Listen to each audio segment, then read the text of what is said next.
your perspective. Doesn't have to be someone that you work with on Supernatural, just in anything, where you kind of had that holy crap moment.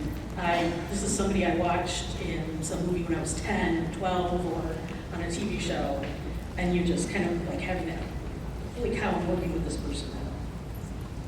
Yeah, I had a similar question this morning in the Gold panel, and immediately I was like, yeah, when Freddy Krueger walked onto the set.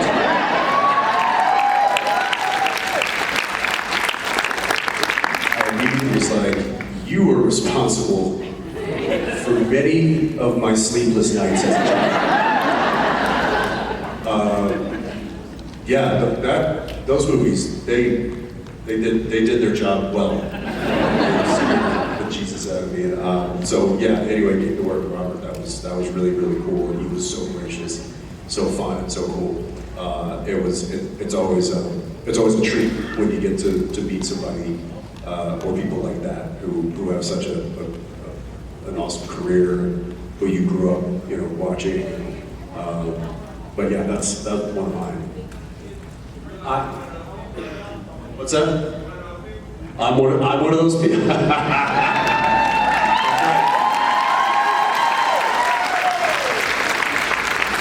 One of the first things that I ever filmed was Girl Interrupted, where I had this scene at a party with Winona Ryder.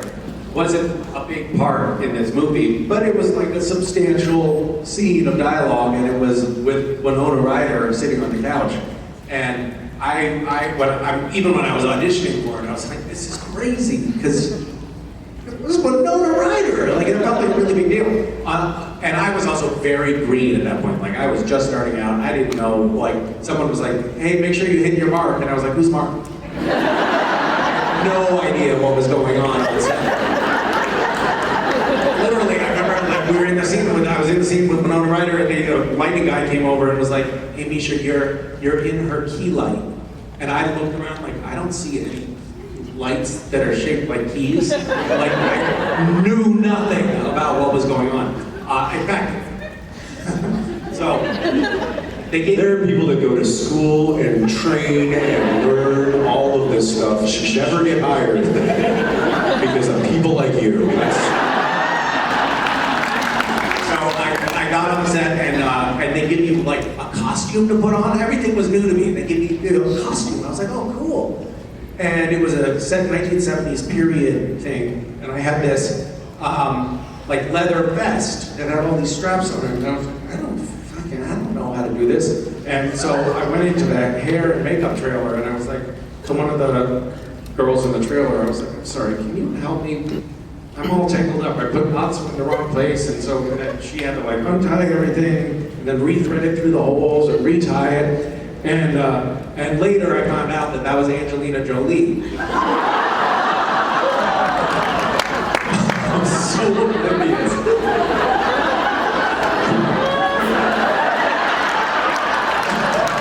Were you just like, all right, listen, who's the hottest girl? You. I messed up my wardrobe. How about a little help? And then maybe I can help you. I'm sure it was that smooth. Yeah, I'm sure it was. Thank you. Thanks. Hi guys. Hi. My name is Abby. This is so surreal to me. I'll keep this short and simple, but I want to say thank you first of all. Supernatural is the show that my mom and I bonded over like 11 years ago when we first started watching it. She would, I feel like be the biggest disservice right now if I didn't say it.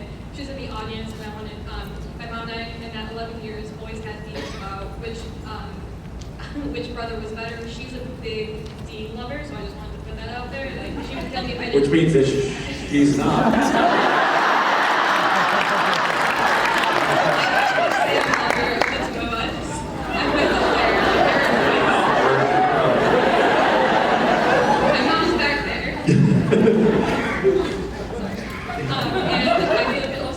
It's like you may have a few more lessons to teach your daughter.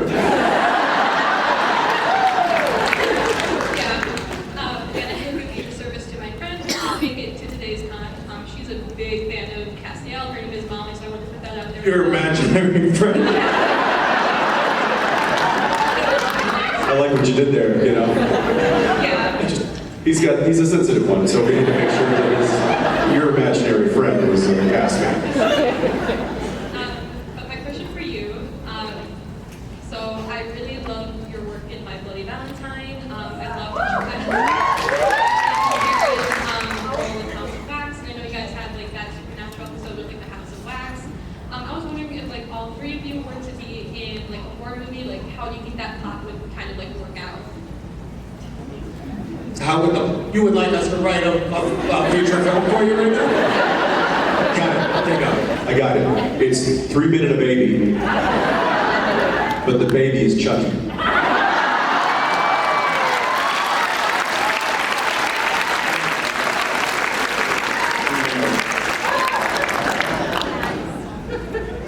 She's standing there unsatisfied. Yes. I did not get what I came for. Yeah. This is precisely why Sam is my favorite.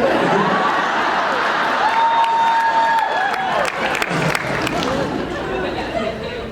I also wanted to just quickly say, like, my mom and I were kind of texting and thought it was funny when someone brought up the like Asian question because my mom's half Korean, so we were just making fun of that. Yeah, I'm sorry about that, by the way. I'm not. Hey, Mom.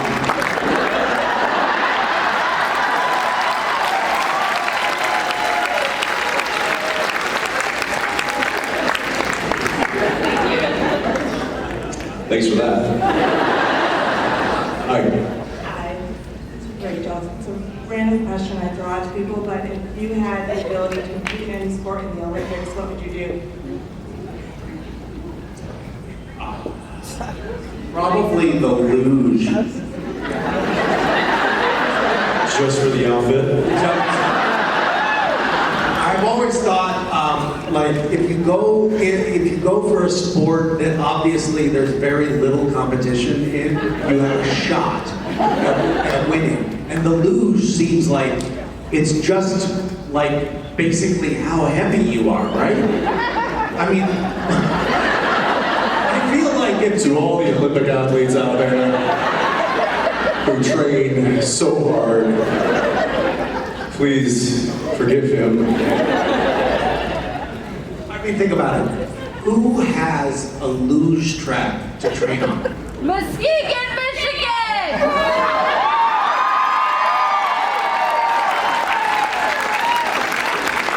Corrected.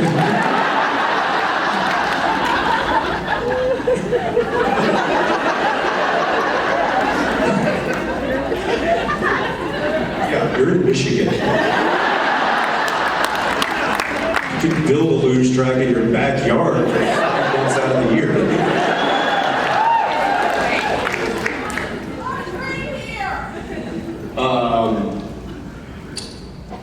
Ooh, that's a good question. Because in my head, I'm like, Winter Olympics or Summer Olympics? I wouldn't want to do no running. The track and field stuff, no. Yeah, and then I don't like the cross country skiing stuff. That's, you know what I would do? I would do the luge. Diving? Squat Jensen in a thong.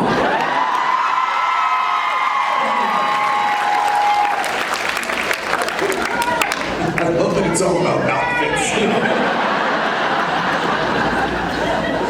Wrestling. You want a wrestling singlet? No, you know what? I know. I'll give you this one. I would want the what's the name? Biathlon. No. Gross.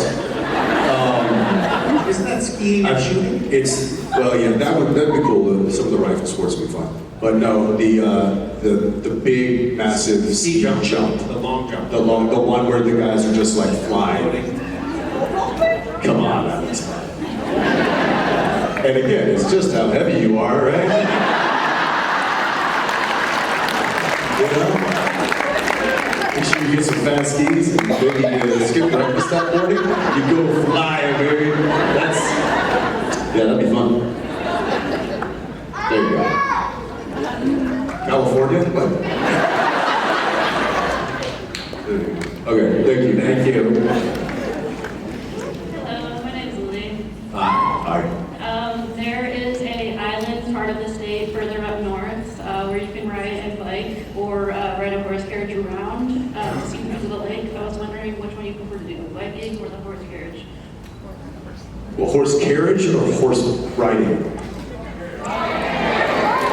Oh, not the carriage, no. If the option is to ride a horse. You could ride a horse, you're allowed to do that too, but you can also ride bikes or just sit in a carriage. So one of the three. Your question is, would you rather ride a bike, ride in a carriage, or ride on a horse? Yeah, you can do it around the island. There are no cars allowed, so. Yeah, horse, all day. What about, it's northern Michigan? It's like way up there. Is We're talking about Mackinac Island? what? Jesus, don't get so angry. You know Mackinac Island? No. You don't know Mackinac Island? No. Gorgeous. Is it? Beautiful. Picturesque. I know, I've never been there.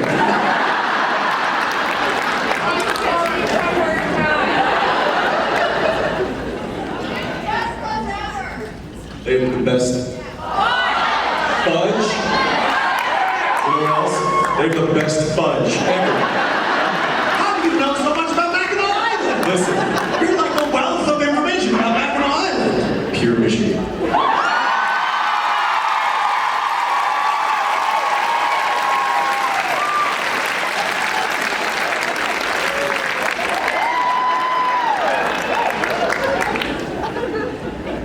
Which was your preference? Oh my God. Yeah, we know who's gonna ride a bike.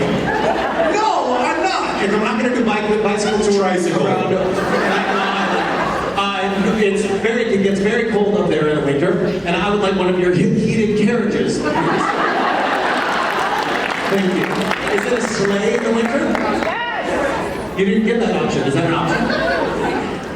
I haven't been Yes, to it is. personally, I don't know. Oh.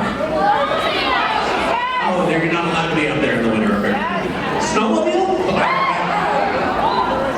Okay. Misha, I guess I'll take the bike. it's a carriage, a horse, or a bike. I knew it. All right.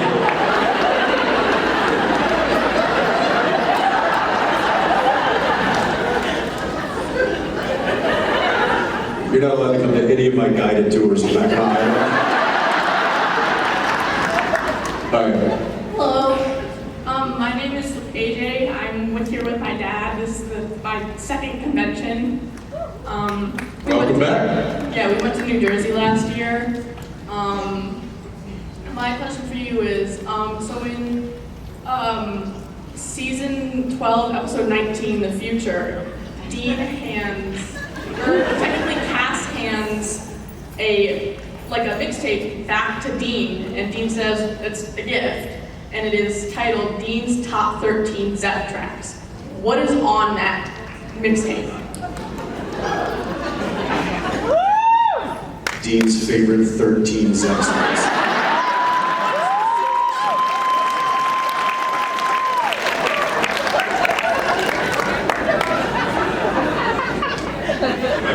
That's correct. It's written, it's right there, it's actually written right there. It says it's spelled out. It says it right on the set itself. Just so there was no confusion. Just say you don't know 13 Led Zeppelin songs.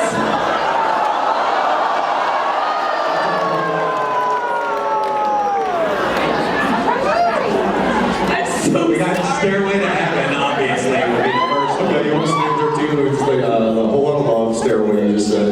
Cashmere, Ocean, we've got Ramble On, we've got, Guys, jump in. we've got Mackinac Island, we've got,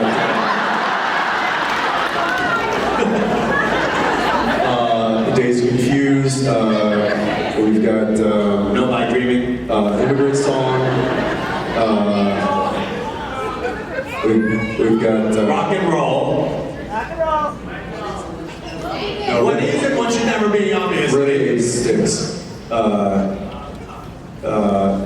Yeah, what is? I mean, some of these were names of our episodes. With the levee breaks. Yeah. All right, what are we at? 10 now? We need 3 more. Good times, bad times. I said hold on to left first. Oh, Black Dog. How did I forget Black Dog? We need 1 more. What we need? Oh, yeah. Going to California.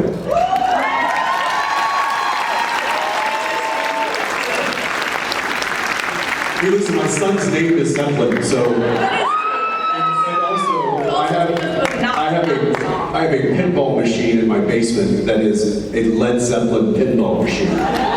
Before you start the game, you have to pick which song you're going to play to. So, don't test me.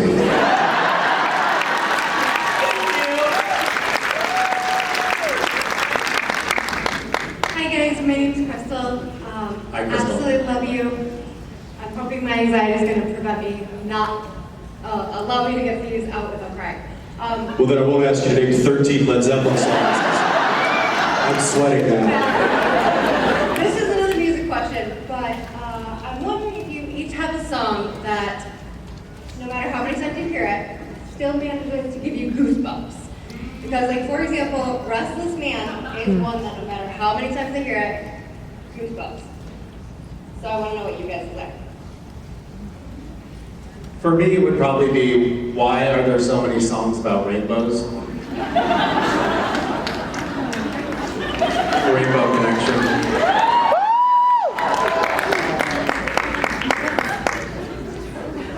Sung by Kermit.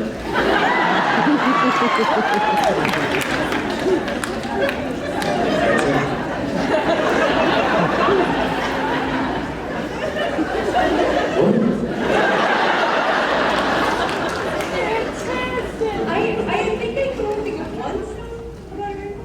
You just wanted a song that Gives you the chills. Gives Every time you you hear the it. chills. Yeah, like no matter how many times you hear it, it still hits you. It gives you goosebumps. It's that deep. It hits you. You got the other song.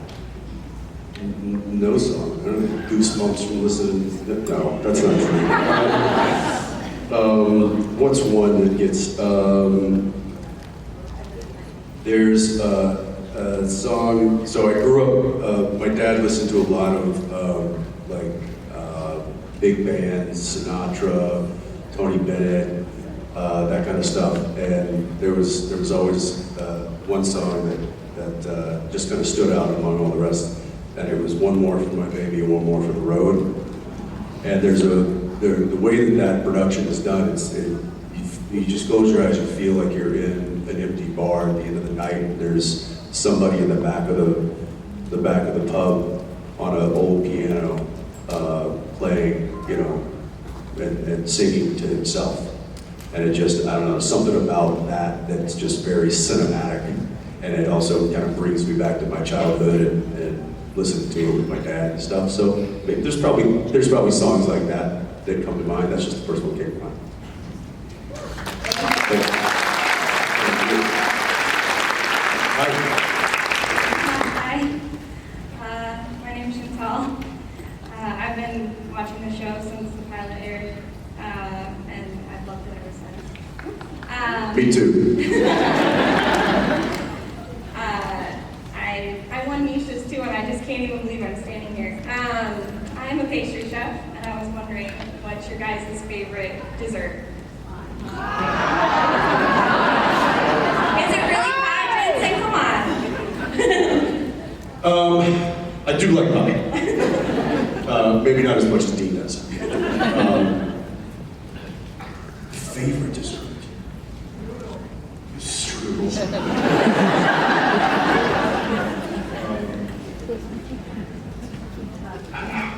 This feels like an important question. It does feel It's like like a very we're just important question. sitting here in silence, ruminating, and salivating. Pudding obviously is a good choice. No, you're shaking your head. Pudding was the first thing that I ever learned to cook on my own. I was 7, and I had this little recipe book, and I figured out that it was very easy to make pudding, and so I made a lot of it. And I mean, just the Jell-O instant pudding. not Jell-O instant pudding, like homemade pudding, which was made from, I don't remember. Pudding.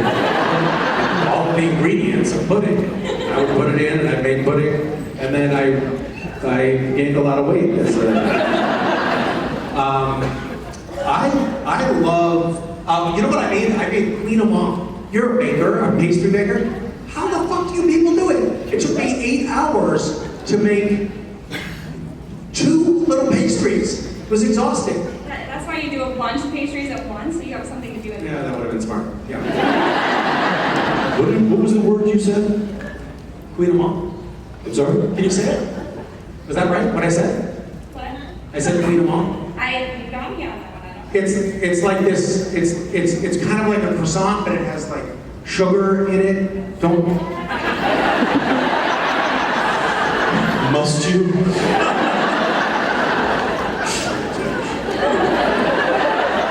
Yeah, but that.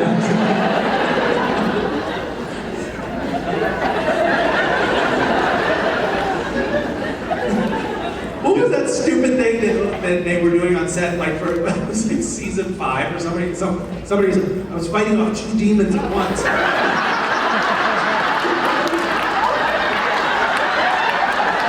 was so childish, but it was like everybody on the crew all day long was like, oh no, it was the 2 demons.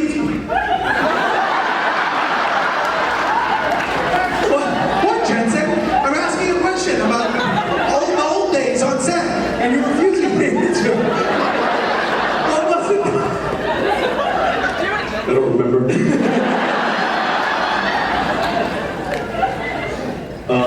All right, I'm just gonna favorite dessert. I'm gonna say those the skillet chocolate chip cookie olive oil. Great answer. Sign me up. Yeah, Thank you. classic. Come on. Yeah. All right. Thank you. I'm proud of you. Hey, I'm proud of you. Hi there. Hi, my name's Leah. Hi, Leah. So I've been having to travel a lot recently for like PR and filming type stuff, but I also have 4 kids. Are you famous? Is that what this is? No, I'm not famous. What is the PR stuff that you're doing? What did you say? What is the PR stuff that you're doing? I'm the founder of like a popular-ish, like semi-popular company, and so I've been on like Good Morning America, The Today Show, like that kind of stuff. I also wrote a series of books that I'm having turned into, or trying to get turned into a TV show. I'm in the works of that, but I have 4 kids, and so when I'm doing all this traveling around, I try to bring them with me, but that's hard. But it's also, I feel guilty to leave them at home. So I was wondering how you guys navigate parenting and all of like the constraints that you have with your jobs. Well, it's a little bit different for us because we don't like our children. I'm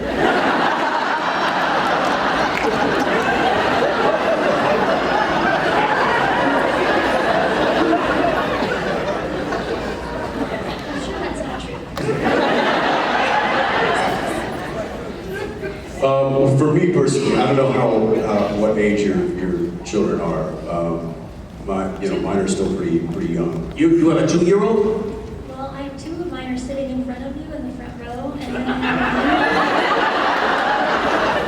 You were the children? Oh my goodness, hi. So, are they still in diapers? no, that'd be kind of disgusting.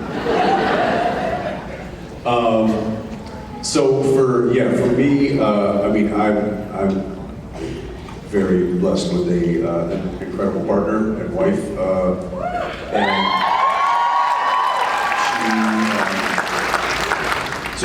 she is effectively a single mom when I'm working as much as I am, and really does all of the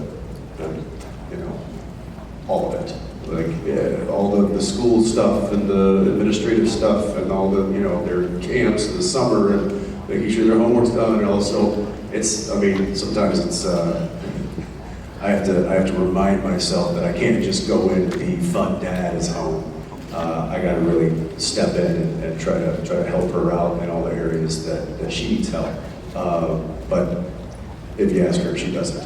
She'll just tell you I just mess everything up. And she's probably right. But I kind of have a standing rule with her and the kids that I won't go more than 2 weeks without at least coming home for a night. And sometimes it would just be that. Sometimes I would have to make the effort just to get home for one night, and then I would fly back somewhere else. So, but that's kind of my kind of standing rule is don't go more than 2 weeks without hugging them.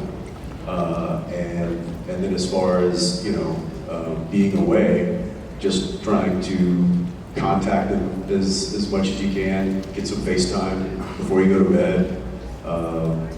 Send them notes. I know a lot of times my twins are 8 years old, so sometimes they'll play on Daniel's phone and they'll text me, and then I get to text them back, and then all of a sudden we're having a little back and forth. So that's always nice, but it's tough.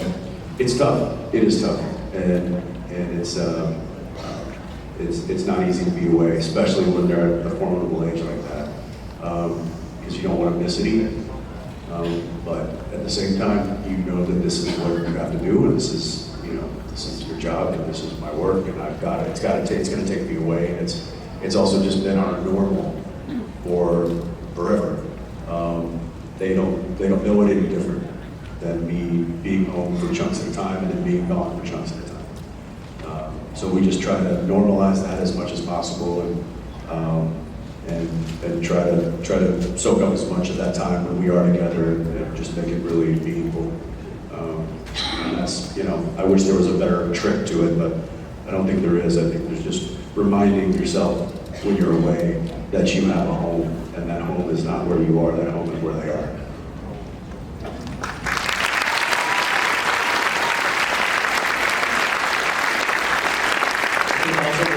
When you're away a fair amount, and I'm recently divorced, which means I'm with my kids half the time. But when I'm with them and I'm at home, it's just them. Like I make every effort to turn off my phone and put down my computer. And when I'm home and I have the kids, it's just I'm spending as much time as I possibly can with them, because everybody tells you this when you're having kids, like, oh, it goes by so fast, but then it does, and then it goes by fast, and they're like, we have kids that are either teenagers or on the cusp of being teenagers, and then they just start to just disappear. They start to look like this? Yeah. And pretty soon they're changing their own diapers. So it's, and by the way, like, what a wonderful thing to soak up. It's just so fleeting and so precious, and I love every moment of it. And also it's like, it's nice knowing that when you come back, you're going to be present for them. So that for me makes being away easier, because it's like, I know that when I'm there, I'm going to be there. And now I'm going to be here, and it's okay. It's like, it's not, that connection's not going to go away. By the way, FaceTime is great. What an incredible invention. I mean, how does that work? I had my daughter, JJ, who's 12, she propped up in her bed and laid down in her bed and literally just gossiped to me for a half an hour about what's going on with her friends and so-and-so, like so-and-so, and this is happening in basketball right now. And I mean, it was like, she was just talking to me like I was her best friend, and I was like, this is awesome. I mean, it's fun too with girls, Mason and JJ's age. It's like we get to watch a CW drama. And it is juicy. And it's terrifying. Well, thank you, and good luck to you.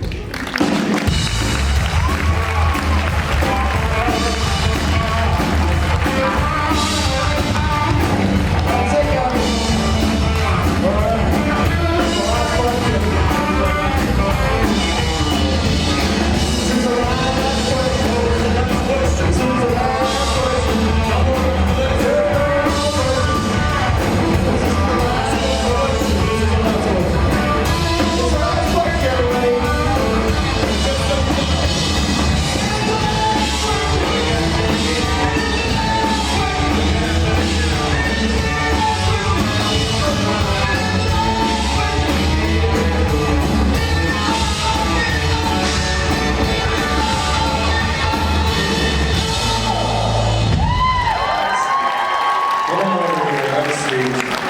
How are we doing? We're good? Now, what do you think of this view?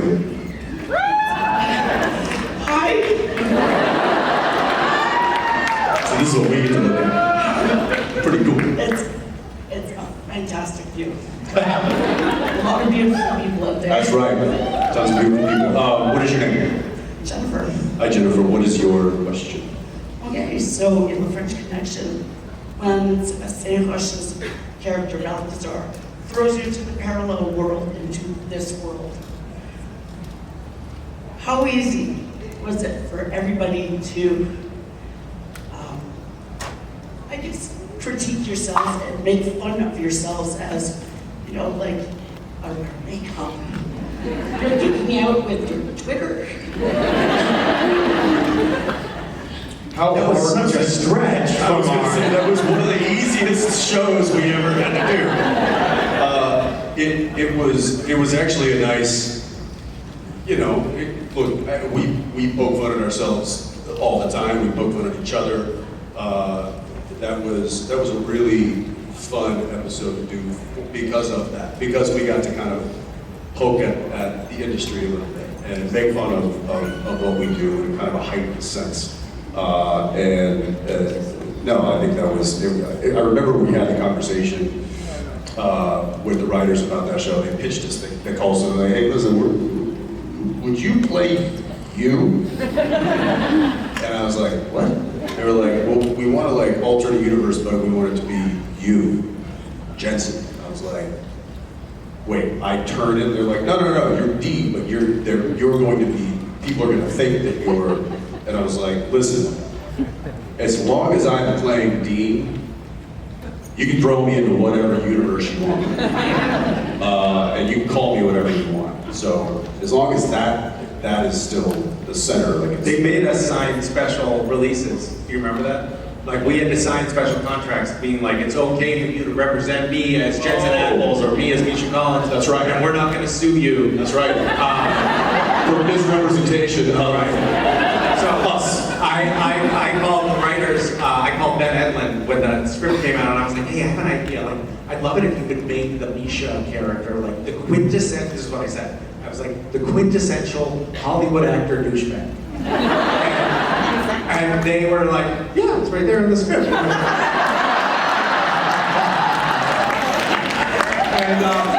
And I felt like it wasn't, like it didn't push it quite far enough. So I had my character, like when I was like adjusting my hair and makeup, the Misha character just pushes her away and ignores her, or like ignored, you know, like people would say, hey Misha, like the PA says, hey Misha, and I ignore them. And I was like really pushing the, you know, the self-important Hollywood douchebags. And my manager, who never, at the time, who never watched Supernatural, like I think he'd seen 2 episodes at that point, he happened to watch The French Mistake.